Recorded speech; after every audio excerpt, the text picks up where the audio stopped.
강혜신의 오늘의 미국.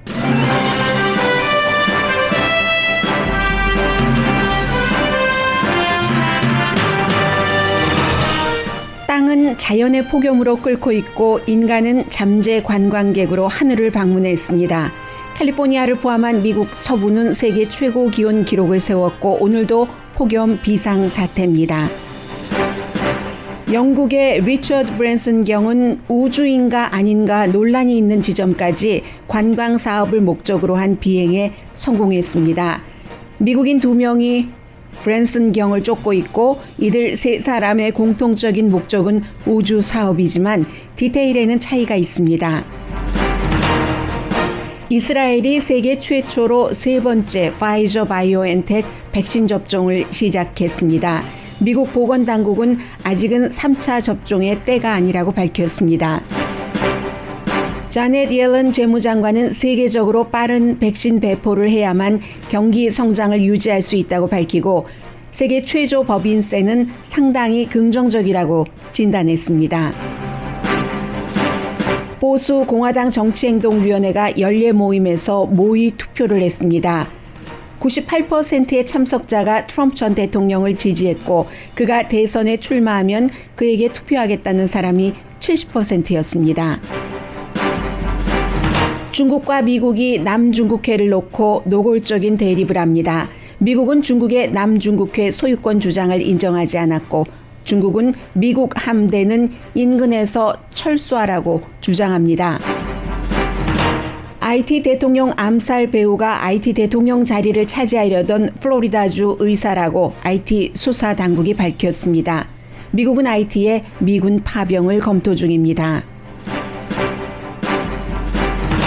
여러분 안녕하십니까? 오늘의 미국 강혜신입니다. 오늘의 미국을 방송하는 저희 라디오 서울 방송이 캘리포니아주에 있기 때문에 지난주 내내 그리고 어제도 너무나 더웠습니다. 저희 어머니 집은 냉장고까지 고장이 나서요.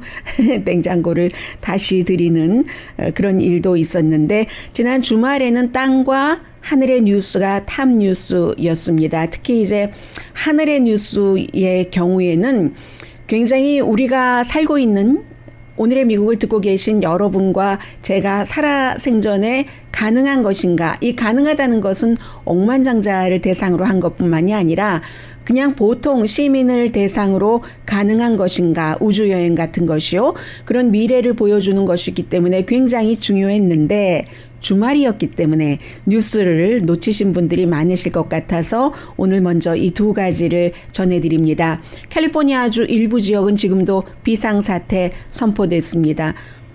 팜스프링이 어제 120도였다고 하고요. 토요일에 118도, 그러니까 하루 사이에 다시 지역 최고 온도 기록을 경신을 했고 프레스노도 111도, 한국으로 따지면 한 40... 섭씨로 따지면 43.9도죠. 데스밸리는 1913년 7월 이후의 최고 기록 130도. 특히 이제 데스밸리 가운데서 이제 국립공원에서도 관리자들이 지내고 살고 하는 곳이 있잖아요. 이곳에는 이제 퍼네스 크릭이라고 있는데 한 20몇 분 살고 계시는가 봅니다. 이뇨 카운티요. 134도. 아마도 세계 최고 고온 기록이 아닐까? 전문가들은 현재는 그렇게 보고 있습니다. 라스베가스도 117도까지 올라갔으니까요. 당연히 이 같은 폭염은 기후변화로 인한 것이 많다라고 말씀을 자주 드리고 있고 특히 그 기후변화라는 것이 지구온난화인데 그 지구온난화의 가장 큰 원인 가운데 하나가 배기가스라든가 자동차 아니면 이제 화석 연료죠. 그 화석 연료를 태울 때 나는 열로 지구가 덮여지고 이런 일들이 사람들이 고생하고 산불이 많이 일어나고 있잖아요. 캘리포니아주, 오레곤, 아이다호 그리고 캐나다도 말씀을 안 드렸지만 마찬가지입니다. 브리티시 오브 컬럼비아도 마찬가지고요.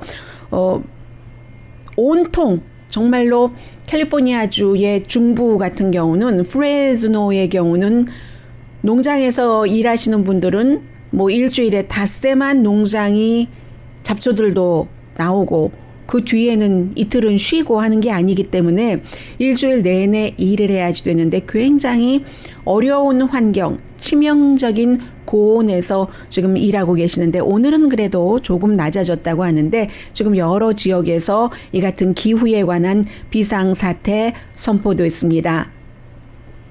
그리고는 저는 이제 엘튼 존처럼 그 엘튼 존이 그 영국에서 자귀 자귀를 받은 것처럼 리처드 브랜슨도 영국 사람이잖아요. 억만장자 리처드 브랜슨이고 캘리포니아주에서도 선셋 블루버드의 버진 레코드라는 회사를 갖고 있다. 이제 더 이상은 그런 일들은 하지 않고 항공사를 차렸고 또 이제는 우주 비행까지 본인이 직접 차린 회사를 통해서 주말에 어제 갔죠. 한 1시간 정도 사이에 출발부터 이제 지구로 돌아오는 것까지 그렇게 했는데 이 사람의 개인적인 것도 너무나 모험적이고 실제로 지금 하고 있는 일도 모험적이고 하죠. 70세입니다.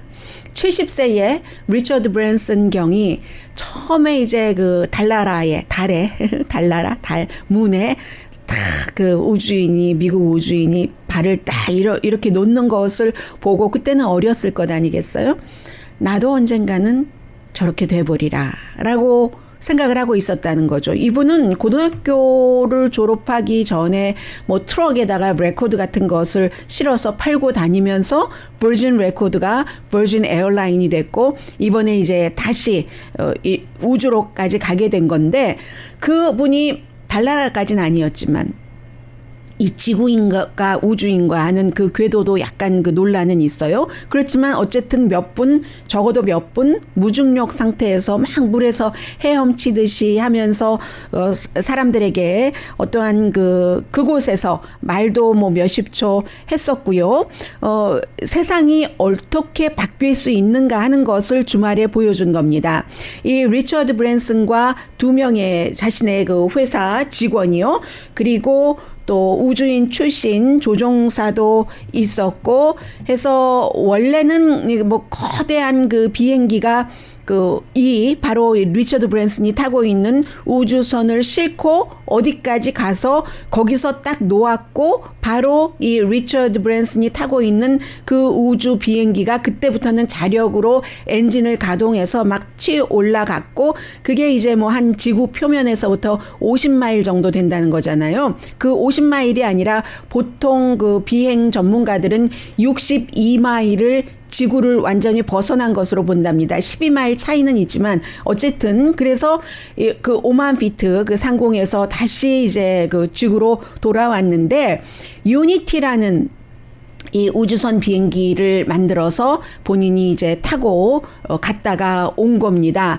그리고 이런 것이 항상 이런 일들이 있을 때마다 뭐 텍사스의 뭐 나사 뭐 이런 곳에서 아주 근엄하게 뭔가를 지금 스트리밍을 합니다 하면서 하는데 스티븐 콜베르 시사 그 프로그램에 아주 재미나게 진행을 하는 그 사람이 진행을 했기 때문에 조크도 있었고요. 리처드 브랜슨도 그 70세의 그 사람이 바로 그 본인이 만든 그 우주선 속에서 타고 있으면서 지금 지구를 내려다보는데 정말 놀랄만한 감정이다. 그런 얘기를 했거든요. 음성을 조금 들어보시겠습니다. 그 우주와 지구의 사이라고 볼 수도 있고 바로 그 부분에서 그 안에서 기술이 얼마나 발달됐다면 이렇게 정부에서 하는 것도 아니고 우주항공국에서 하는 것도 아닌데 민간이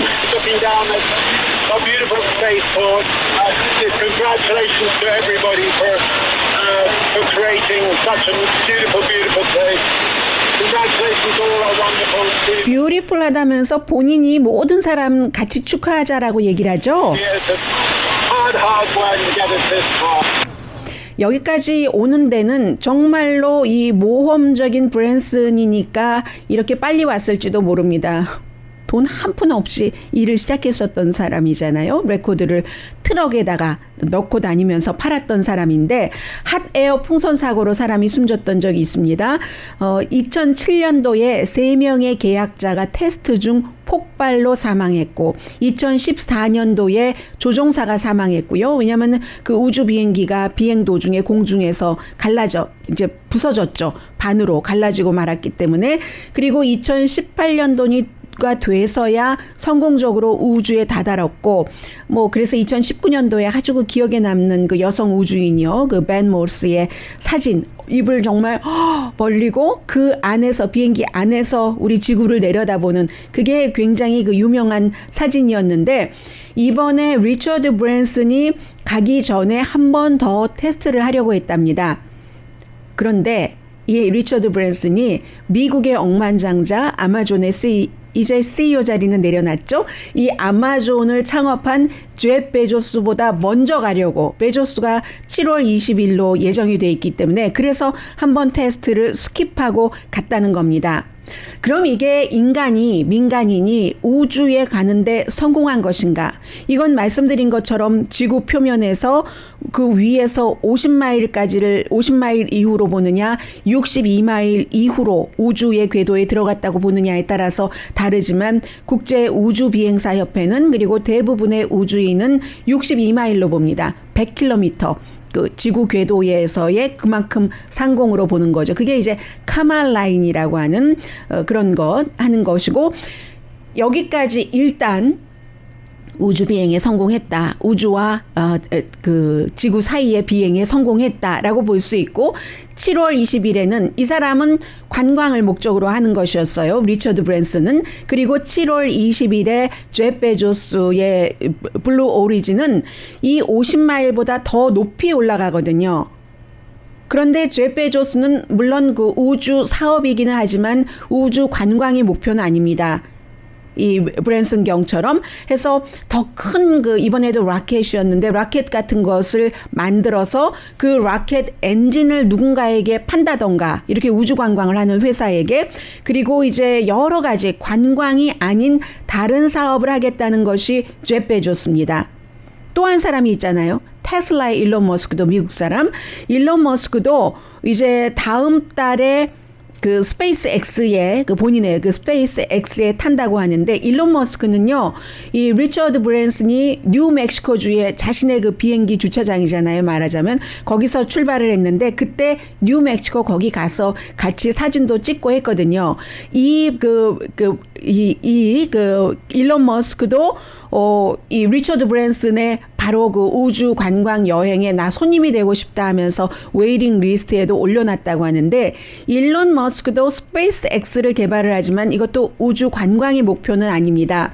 이 사람은 아예 국제 우주 정거장에 민간인이 이제 9월 달에 가게 한다 하는 것을 목표로 하고 있고 국제 우주 정거장에 무슨 우주 의자를 납품한다던가 이런 사업을 지금 구상하고 있어요. 그런데 어쨌든 약간씩 다르기는 하지만 이 세 사람이 모두 그 우주에 관한 사업을 하는 것이고 그 자체로 볼 때는 리처드 브랜슨 경이 자신이 직접 만든 그 유니티라는 그 라켓에 타고 그 지구 상공에서 50마일이나 올라갔다는 것은 아드레날린이 나오기 충분하고도 남는 거죠. 여러 가지 도박을 거친 뒤에 일단은 부자들의 관광으로 시작을 하겠죠. 하지만 우리가 살아생전에 앞으로 몇십 년 안에 이 같은 우주 관광 같은 것이 보편화될 것인가 여기에 대해서는 투자가들은 그렇게 보고 있지 않습니다. 예를 들면은 카우앤엑스라는 그 투자은행이 있는데 네트로 조사를 해봤더니요. 네트 자산이 500만 달러 정도 있는 사람 5명 가운데 4명은 한 25만 달러 정도 내면은 우주 관광 하겠어. 25만 달러 내고 내가 500만 달러 자산이 있으니까 네트로 이게 바로 지금 그 브랜슨이 사람들에게 요구하고 있는 돈이거든요. 이렇게 될 때 그 우주 관광은 그 마진이 한 70% 된답니다. 지금까지 17년을 이 브랜슨이 연구하고 실험하고 인간 희생이 있고 완성한 이 단계인데 그게 관광 사업화되면은 마진이 70%라는 거예요. 그럼 테크 기업이 마진 나는 것과 똑같은 거죠. 소프트웨어 정확하게 말씀드리면 그런 것이고 2020년도에 투자가들이 우주 비즈니스에 280억 달러를 투자를 했답니다. 그래서 이제 모건 스탠리가 예상하고 있기로는 전체의 그 우주에 관련된 그 같은 경제는 2040년에 매출이 1조 달러 정도는 될 것이다. 이렇게 보고 있거든요.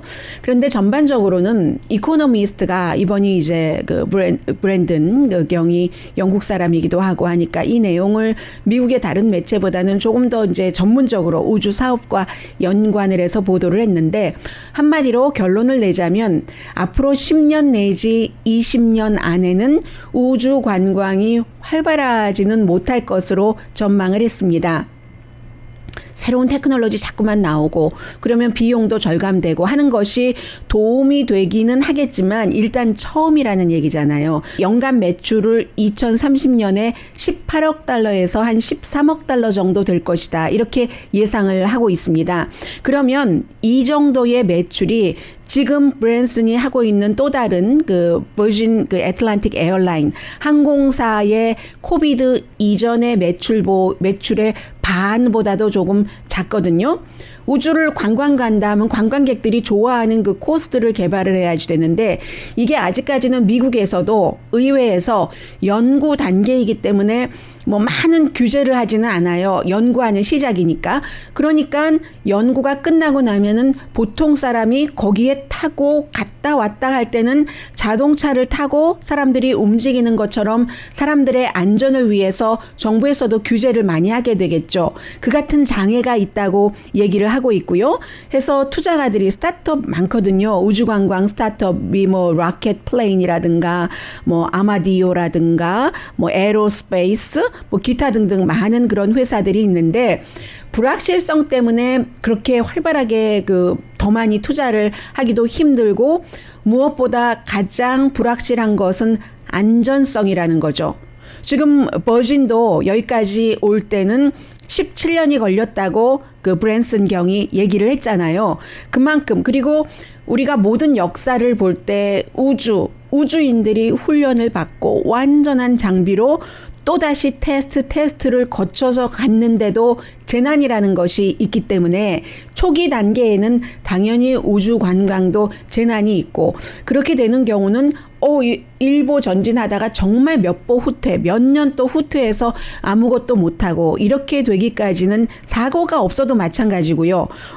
뭐 규제 같은 것들이 생길 것이기 때문에 그래서 앞으로 한 10년 뒤, 20년 뒤의 우주 관광은 돈이 너무너무 많고 시간도 너무너무 많고 하는 사람들이 뭐 취미 활동 정도 그 정도밖에 되지 않지 대량 그 시장은 그 매스 마켓은 되지 않을 것이다. For the time being 어느 정도의 기간까지는 그렇게 예상을 하고 있는데 누구라도 뭐 우주에 가고 보고 뭐 지구가 뭐 이제 10,000원이다 뭐 이런 얘기 많이 하고 있으니까 굉장히 그 새롭고 인간의 또 다른 그 한계 극복이라고 할까요? 그런 것을 보여준 것은 사실입니다. 네? 소리가 안 나요. 이게 무슨 일이죠?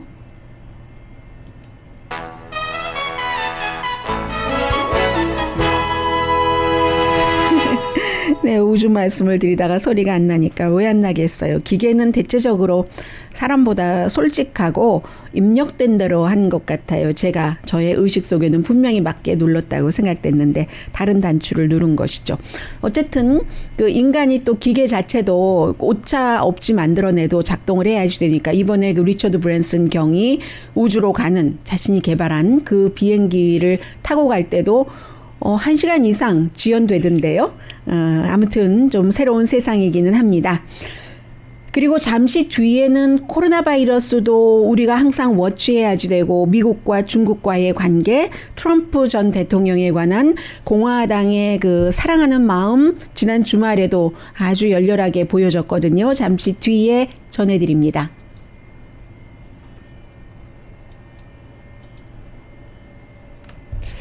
지금 광고가 안 되고 있네요. 제가 이게 광고가 안 나가고 있는데 어떻게 해야지 되나요? 지금 밖에서 IT 그 담당자분들 계시면은 들어와 주시기 바랍니다. 지금 보니까 9시 광고로 옮겨지지 않아서 광고가 안 되거든요. 일단 제가 맨 마지막 8시 때 광고를 한번 틀고 보겠습니다. 그래서 아까 안 됐군요. 인간의 실수 아니었네요. 좀 전에는.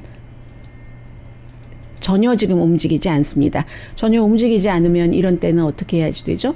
제가 그 다음 섹션을 진행하는 수밖에 없지 않을까요? 혹시 모르니까 저희가 항상 이렇기 때문에 백업 장치가 있거든요. 백업 장치에서 여러분들께서 광고를 들어보실 수 있도록 하고요. 밖에서 방송 듣고 계시는 분들 계시면 IT 부서 그 담당자들께서는 조금 그 와서 봐주시고요. 제가 백업 장치로 하려고 하는데 백업 장치에는 또 광고가 어떻게 돼 있습니까? 네, 될 것 같기도 한데요. 한번 해보죠. 이 같은 실험을 거쳐서 아마 리처드 브랜슨 경도 우주에 갔을 겁니다. 오랜 경험과 정성을 라디오 서울 방송 오늘의 미국 듣고 계십니다. 네, 지금 고쳐주셨고요. 네, 지금 두 번째는요. 이스라엘은 오늘부터입니다. 면역이 약해진 그런 그 성인이 있기 때문에 그 같은 성인을 대상으로 해서 파이저 앤 바이오엔텍 백신 접종 3차를 시작했습니다. 이스라엘이 백신 접종률이 뭐 어느 나라보다 빨랐고 우선 인구도 굉장히 작으니까요. 어떤 그 대도시 그 한 군데보다도 작은 뭐 로스앤젤레스보다 조금 더 많은 시보다 그런 정도이기 때문에 그게 쉬웠던 것이기도 하고 인구가 작은 나라일수록 힘이 되고 능력이 된다면 국민의 생명 한 사람이라도 더 이거 다치면 큰일 난다 하는 생각이 있잖아요. 이스라엘은 5월 달에 파이저 앤 바이오엔텍 백신의 효력이 95%였는데 6월 달 들어서 64%밖에 안 된다. 이것은 델타 바이러스 때문이다라고 결론을 내리고 하는 겁니다. 그래서 8월 달에 이제 그 파이저 바이오엔텍이 이스라엘에 더 많이 그 들어가고 원래 9월 달에 딜리버리 하도록 되어 있었던 것을 한 달 먼저 당긴 겁니다. 3차 접종을 시작하기 때문에 모더나는 그다지 많이 맞지 않았어요. 이스라엘에서는 한 20만 명 정도 성인에게만 나이 그 어린 사람들은 말고 그렇게 접종을 시켰는데 미국은 다릅니다. 지난 주말에 앤토니 파우치 박사가 얘기했었던 것을 금요일에요. 이제 토요일, 일요일 미국의 시사 텔레비전 프로그램에 나와서 계속 반복해서 말했습니다. 미국은 아직 3차까지 할 만한 때는 아니다. 우선 데이터도 좀 봐야지 되고 현재 이 상태에서 3차 접종이 효력이 있는가 있지 않은가 뭐 그래서 이제 부스터샷이요. 세 번째 맞는 것은 아직은 모르겠다. 뭐 파이저 바이오엔텍의 긴급 사용 승인 요청과는 관련이 없는 거예요. 요청을 해서 식품의약국이 승인을 해도 보건당국이 질병통제국을 포함한 뭐 여러 보건당국에서 최종적으로 가이드라인을 주기 때문에 그 식품의약국이나 아니면 그 제약회사 사이에서의 요청과 또 승인과는 무관하게 결정은 이제 다른 곳에서 한다는 건 말씀드리고요. 그리고 또 가이드라인을 정부에서 주더라도 연방정부 차원에서 주마다 지역마다 다른 결정을 또 합니다. 질병통제국이 선생님과 교수와 스텝 그리고 그 학생도 이 코로나 바이러스 백신 접종을 맞았다면 실내에서는 마스크 안 써도 된다. 이렇게 가이드라인을 줬지만 로스앤젤레스는 위험하니까 지난주에 이제 그 바이러스 확진자가 160 몇 %가 증가했기 때문에 가을에 학기 개학하면 백신 접종을 받았든지 받지 않았든지 실내에서는 전부 마스크를 쓰도록 한다는 것 아니겠어요?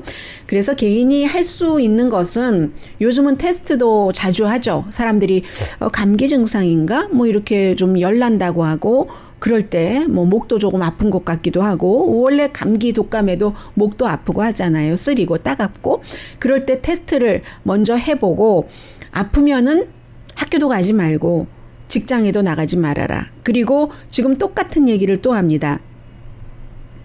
런치를 친하다고 이제 우리 백신 다 맞았지 하면서 예전처럼 런치룸에서 딱 이렇게 붙어서 같이 먹지 말아라. 이런 것도 이제 우리가 일반인들이 해야 될 일입니다.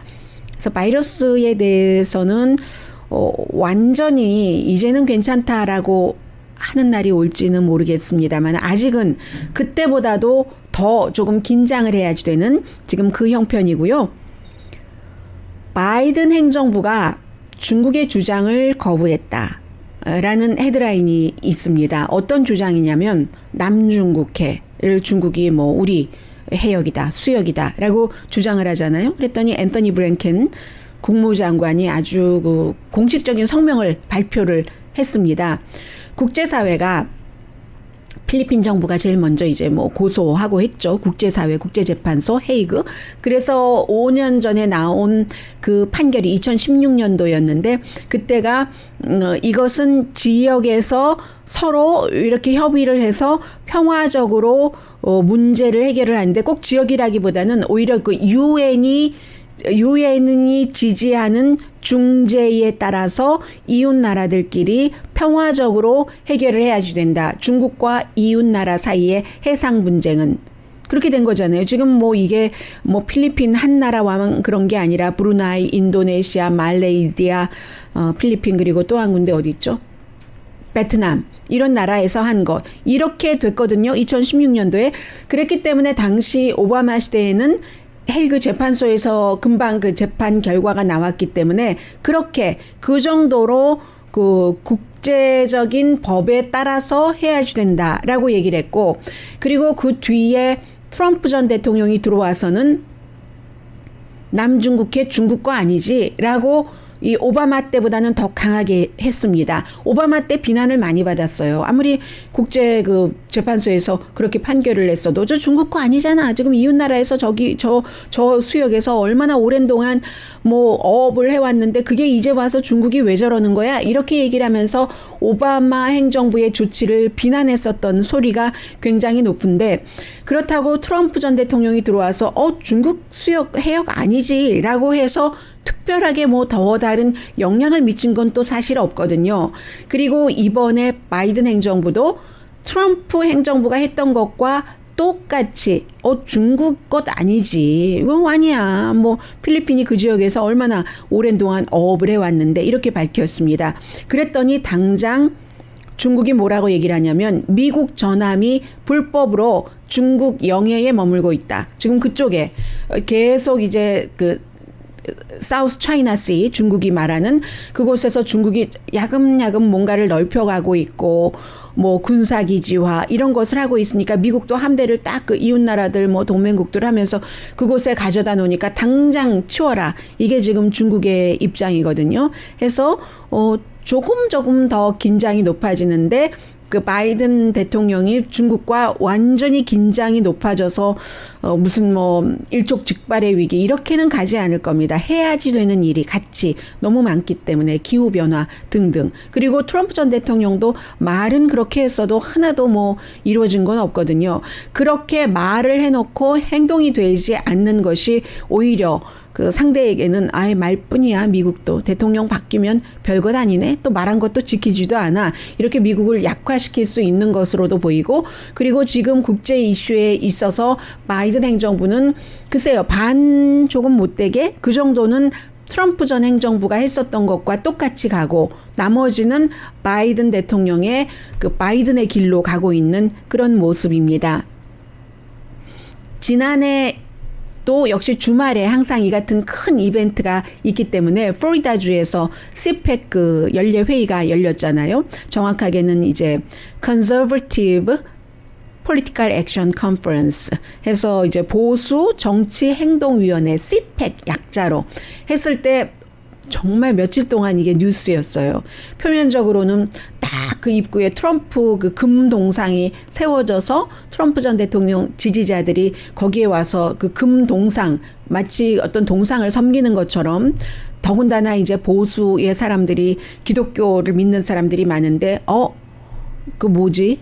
무슨 그 신이 아니라 갓이 아니라 어떠한 그러한 그 황금 가짜를 섬기네 하는 그런 지적도 많았었는데 뿐만이 아니라 트럼프 전 대통령에 대한 지지가 너무나 강해서 굉장히 뉴스가 됐었는데 이번에도 마찬가지입니다. 모의 투표를 했어요. 트럼프 전 대통령에 대한 충성도를 보는 거죠. 트럼프 전 대통령이 2024년도에 대선에 출마했으면 좋겠다. 70%. 그리고 그 뒤로 인기 있는 사람은 플로리다 주지사 론 디센티스, 리틀 트럼프라고 불리고 있잖아요. 지금까지도. 코로나 바이러스에 대한 대처 등등 모든 것이 다 트럼프 전 대통령이 하는 것과 비슷하게 하고 있습니다. 이 사람이 출마하면 좋겠다. 21%인 거예요. 그런데 만약에 트럼프 전 대통령을 빼고 한번 해보자. 이렇게 될 때는 트럼프 전 대통령이 없으면 플로리다주의 론 디센티스에 대한 지지가 68%로 껑충 뛰고 맙니다. 그리고 2위가 마이크 폼페오 전 국무장관, 3위가 트럼프 전 대통령의 아들, 큰아들이요. 트럼프 주니어 4% 이 정도거든요. 그럼 이렇게 될 때 어느 순간에 가면은 서로 라이벌이 돼서 플로리다의 주지사와 트럼프 전 대통령이 지금까지는 아주 좋은 관계지만 조금 그 관계보다 나빠질 수도 있다는 것도 예상이 되고요. 더 중요한 것은 CPAC 참가자 가운데서 98%는 나 트럼프가 좋아 하는 지지자였다 하는 것이 나오고요. 그리고 이제 또 하나는 버니 샌더스 연방상원 의원이 이제 기간 산업에 관한 여러 가지 조금 정리될 것이 정리가 되고 나면은 본인은 트럼프 전 대통령 지지자들에게 다가가겠다, 리치아웃 하겠다라고 얘기를 했습니다.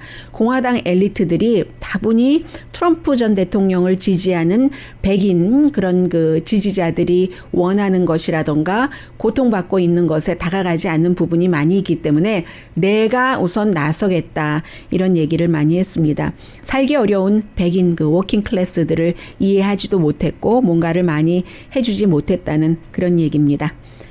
잠시 뒤에 경제와 관련된 뉴스 전해드립니다.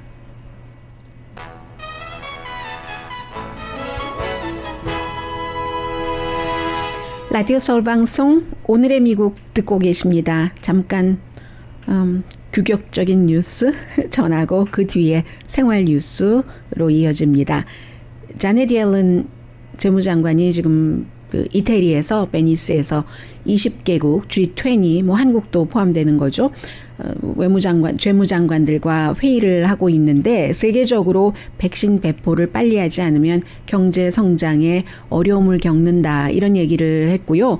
국제통화기금은 지금 델타 바이러스가 많이 퍼지고 있는데도 올해 경제 성장이 세계적으로 한 6% 정도는 되지 않을까 이렇게 예상하고 있는데 변이 바이러스를 막느냐 막지 못하느냐에 따라서 많은 것이 달라질 수 있는 거죠. 뭐 그것은 스몰 비즈니스도 마찬가지입니다. 그리고 두 번째는 지난번에 이제 G7 정상회담 전에 재무장관 회담에서도 G7 국가들의 회담에서도 어느 정도 좀 가시화됐었던 세계 모든 나라의 최저 법인세를 기업 그 세금을 15% 최저 15%로 정도는 해야지 된다. 그래야지 그 기업들이 기업 세금이 적다고 그 해당국이 아니라 다른 나라에 가서 세금이 싼 나라에 가서 일하고 이런 것 없지 않느냐. 그런데 서로 마찬가지니까 모든 나라는 기업이 있으니까 그래서 이제 그렇게 하자. 미국이 15% 정도로 정했잖아요. 여기에 점점 날이 갈수록 상당히 그 긍정적인 반응이 오고 있다는 것도 역시 미국의 재무장관이 얘기를 했는데 헝가리가 지금 유럽연합 국가 가운데서는 강하게 반대를 한다고 하네요. 헝가리가 아마 이득을 더 많이 보는 없는가 보죠. 최저 법인세를 정하지 않는 것이. 그래서 다음 미팅이 10월 달에 있는데 그 전에는 최종적인 결정은 나지 않을 거고요. 디테일은 마련을 하고 있겠죠. 그리고 이것조차 역시 미국 의회의 결정이 굉장히 중요합니다. 영향을 미치게 됩니다. 왜냐하면 미국이 안 하면 안 할 수 있는 못하는 일이 굉장히 많기 때문에. 그런데 미국 의회에서는 지금 공화당은 이걸 원치 않아요. 많은 공화당 정치인들이. 그리고 이제 민주당에서는 지지를 하고 있기 때문에 미국 의회에서 우선 어떤 그 결정적인 그 보여줌이 무엇인지에 따라서도 결정이 될 수 있을 것 같고요. 또 간혹 미국 정부가 안 한다고 그냥 나가버리는데도 교토 의정서는 일본이 해놓고 일본이 그랬는데 파리 기후조약 협약 여기에 대해서 미국이 우리 안 한다라고 했어도 그것은 계속 이어졌었죠. 이 미국이 원함보다 다른 나라들도 그게 더 원하는 것이 더 많을 때는 미국을 빼고라도 가기는 가거든요. 그런데 이 법인세 같은 경우는 그 정도는 아니기 때문에 미국 의회도 중요하다. 여기까지가 지금 현재의 얘기고요. 코로나 바이러스 당시에 여러분들께서는 몸무게가 늘어났습니까? 줄어들었습니까? 줄어든 사람도 있대요. 여러 가지 사정에 따라서 그럴 수 있겠죠. 그래서 몸무게가 그대로 있는 사람보다는 미국에서요. 늘어나거나 줄어든 사람들이 많이 있기 때문에 그대로 있는 사람이 더 많죠. 많기는 해서 한 30% 정도가 30% 이상이네요.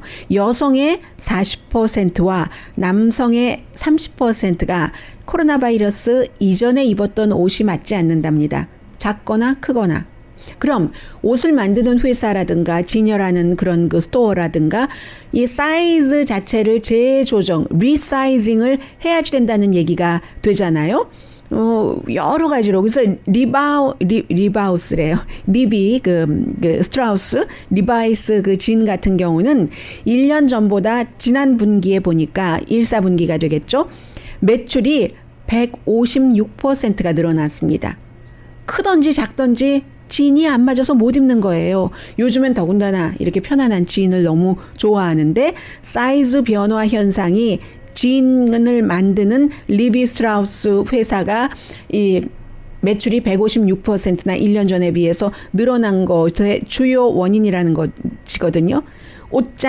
옷을 업데이트해야지 된다 하는 겁니다. 이게 이제 시작이기 때문에 어느 정도나 영향이 되고 변화가 있을 거. 그러면 몸무게가 늘어난 사람이 더 많다면 디자인 업계도 변화가 되겠죠. 어떤 형태로 디자인을 하느냐, 그런 등등. 스낵을 많이 먹었느냐, 운동을 많이 했느냐. 운동을 많이 했을 리가 없을 것 같은데 그 사이에도 집에서라도 생전 안 하던 무슨 뭐 자전거 타기라도 한다던가 그러셨던 분들은 몸무게가 뭐 더 좋아질 수도 있고요. 해서 소매 성장은 가을에 완전히 오픈이 되잖아요.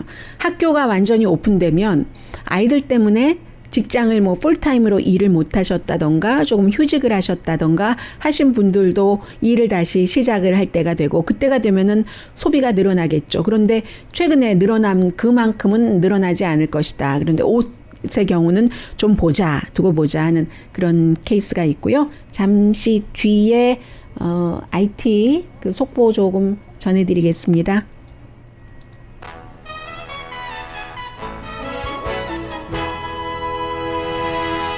라디오 서울 방송 오늘의 미국 듣고 계십니다.